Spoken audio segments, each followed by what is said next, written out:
ukitizama ilani yetu hii ambayo tunainadi sasa hivi ya 25-30 kifungu cha 2.3, ilani ile inasema na inatuelekeza kitupa ridhaa, serikali itakayoundwa na Chama cha Mapinduzi iboreshe maisha ya watu na ustawi wa jamii.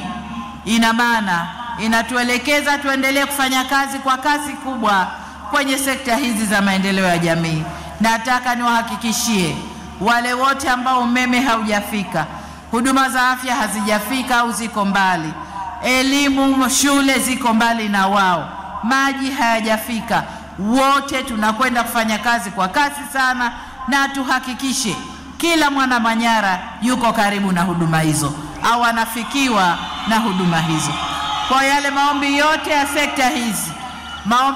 ya sekta hizi tunayachukua, tafanya kazi kwa kasi sana ili tuhakikishe kila mwana Manyara anafikiwa na huduma hizi. Ndugu zangu, tumeleta zaidi ya shilingi bilioni 700 kwa ajili ya shughuli za maendeleo hapa Manyara,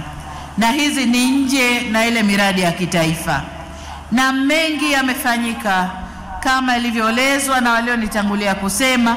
wagombea ubunge, lakini kakaangu Ole Sendeka, Chifu Dodo amedokeza kidogo, Laigwanani naye amesema, wote wamesema vizuri kabisa yote yaliyofanyika, nami naungana nao. Niseme kwamba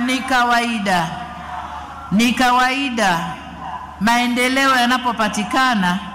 basi maendeleo huzaa mahitaji mengine ya maendeleo zaidi katika maeneo, na ndio maana sikushangaa wagombea wetu mahiri wote waliosimama hapa, kila mmoja alitaka mambo zaidi katika maeneo yake, na hayo ndiyo yaliyotufanya tuje na tusimame hapa kuja kuomba kura zenu, kuomba ridhaa yenu, mtuchague ili tukafanye yale mazuri zaidi yaliyoombwa na wagombea, lakini yaliyoombwa na wazee na viongozi wa kimila wa mkoa huu. Ndio maana tuko hapa, tunaomba mtuchague, twende tukayafanye yote yaliyoombwa.